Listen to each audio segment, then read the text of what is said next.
Hi, Pastor Palmer here again. What a great discussion we had on diversity. Now I'm excited to expand that discussion by talking about equity. Let's start with talking about equity versus equality, equality versus equity. When we think about these two terms, equality deals with same situation. It deals with same reaction, same treatment, treating everybody the same, right? It deals with same access, same support, same opportunities, right? It deals with equal treatment, right? Hoping for similar outcomes, right? Equality, right? Treating everybody the same, right? This would work if everybody was similarly situated. In fact, equality would work if everybody had the same resources. But in fact, we don't, right? So sometimes treating everyone the same doesn't get at the goal because people are situated differently. Equity, however, is a little different than equality.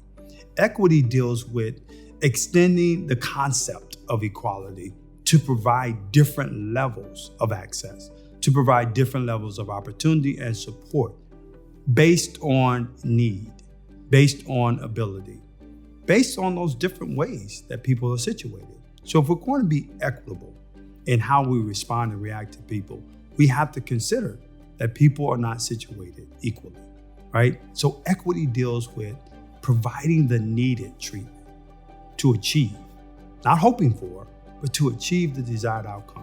Now, this is difficult because oftentimes when people hear me say this, they say, are you suggesting that we do something special or unique for a population? Sure, I am. When we consider the disadvantages that some populations come to our office or come into our organization having experienced, then we realize that sometimes taking an equity lens means doing something that will uniquely respond to their needs based on their situation. So when we think about equity, when we think about doing this work, then we have to think about making sure that we consider the historical narratives of people. Historically, what has happened to people. We have to consider the use of data and research, right? We have to be able to look at our data and look at what data suggests about certain populations that we serve. I'm going to talk about all of these terms a little bit in depth as we move through this presentation. But then we have to consider the cultural contributions, not only of those on our workforce, but also those that we serve. And then we have to deal with a certain plan. How do we respond? How do we reach the folks or our goals around diversity and equity? So we have to develop a plan. A plan is important. We have to be very intentional in this work. And then last of all, engagement, engagement, engagement. This work cannot be done in a silo. You have to engage all the folks that work for you. You have to engage all the folks in your organization, but you have to engage some of your other system stakeholders. Very important. So when we think about the historical component of doing this equity work, we have to be upfront and we have to ask ourselves, in what way has certain populations been denied equal access? We have a long history of denying certain individuals in this country, certain populations in this country, equal access, equal opportunity. So we have to be upfront and consider how that historical denial of equal access and opportunity affects certain populations that we serve within our organization. For instance, the 1964 Civil Rights or Equal Opportunity Act was passed. Now, that went a long way in saying we have to give equal access to employment, but it did nothing about eradicating the inequities already established in policies and practice. So then we came up with these affirmative action policies. This was an equitable way of now trying to deal with the unequal access to employment. Now, a lot of folks got bent out of shape because now we have to be very intentional. And again, going back to what's proportionate, right? What is the share of certain populations' access to employment? And be very intentional in achieving that goal. Here's another example, right? In 1868, we had the Equal Protection Clause added to the U.S. Constitution. But it took another 90 years for us to figure out that equal, a separate but equal, was not really equal at all, right? And that happened in education, right? And so we realized that these separate schools for separate populations were really unequal, and they didn't meet the constitutional requirements of the Equal Protection Clause. So when we think about equity in the criminal justice system, here's what that means, right? When we think about equity in the work that you all do, in the systems that you all are a part of, it means not having predictability of one's criminality or one's innocence based on social factors, based on race, based on socioeconomics. Now, we all know that sometimes we make assumptions about people based on some of those socioeconomic issues, based on geography. Sometimes we make those assumptions based on race and ethnicity, cultural nuances. Well, equity means we have no predictability, right? Every individual is treated as an individual, and we look for those unique ways in which we can take their circumstances, take the way in which they have been situated in society, and fashion our response in a way that's going to help give them access to some of the best outcomes we have to offer, right? Equality would say for a certain offense, the bail is $5,000 for everybody. But we know that even though that's equal treatment, some folks are going to remain in jail in the pretrial phase because they just cannot afford to be released. A law like that, or policy like that, would do what? Favor the wealthy, right? Because they could pay bail every time, right? And so when we think about equality, when we think about equity, equity is a way towards equality, right? So I make this statement, right? Without intentionality in equity, what happens to systems and organizations is they default to white advantage, they default to white privilege, right? Unintentionally, we continue to see these advantages given to certain populations and not to others. So let me introduce you to a process, right? I think that you may want to consider the process of building your very own customized racial equity assessment.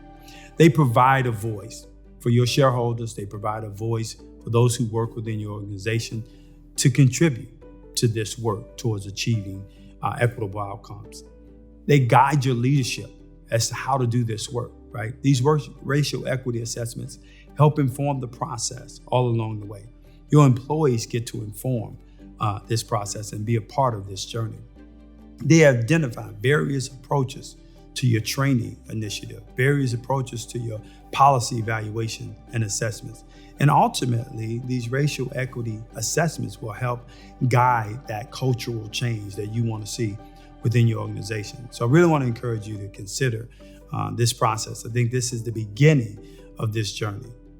So who are those internal stakeholders? Who do they look like? Well, solicit the help of your staff. Use them as those consultants as you start to develop this racial equity assessment. Let them be a part of informing the process and what that equity assessment should look like. Leadership should educate those stakeholders on the data, on the outcomes, those performance measures that your agency is producing in the work that you do. Very important that you, as a leader, is engaged in this process to encourage those who you solicit to help to really get involved. And then ask yourself, what are the specific questions we need to ask to get at the outcomes that we want to see in this racial equity assessment? And then educate those that you consider to be your internal stakeholders that are going to help you build this equity assessment tool. Start with data, start with resources, training, build accountability and access, right? Then understand the burdens. As a leader, you have to understand the burdens associated with doing this work. I'd be lying to you if I told you that everybody's going to jump up, be excited about doing this work. There's a heavy load to carry. When I first started this work with the Kentucky Court of Justice, we did our first equity assessment, and it was so polarizing that those administrators were considering pulling back on the work. So there's a burden associated with doing this. And then review various racial equity assessments from around the country. We took several racial assessments from similar type organizations before we developed a very customized version for the Kentucky Court of Justice Family and Juvenile Services Program. So I encourage you to get some of those best practices that are already happening in your area and look at some of those racial assessments. Call in a technical assistant advisor to help kind of guide this process. And then talk about what you like or dislike as you develop this racial assessment tool. And then talk about what your outcomes look, okay? So there's a series of questions you may want to ask, right? I'm not going to run through all of these, but these are a series of questions that you want to ask to get at those particular areas you want to assess. You want to think about asking questions about the demographics of people that you serve and get the various perspectives about those people. You'll be interested, very interesting to hear how your workforce thinks about the clients that they serve. Talk about policies and practices and what they think about the effects of those policies and practice, right? Consider developing a checklist, a kind checklist, right? That forces you to assess certain things about your goals and your plans along your equity work. Consider the data performance measures. How do you want to see that data start to trend as you do this work? Be very upfront in what it is you want to see this process give you in the form of gains. And remember, all along the process, continue to engage, right? Don't keep the same group, expand, right? When you start to talk about other system stakeholders and their impact on your system, engage them in your equity work, right? A lot of times, this is the way I engage those other stakeholders to look at equity or inequitable outcomes that they produce for another system, right? By engaging them in the conversation.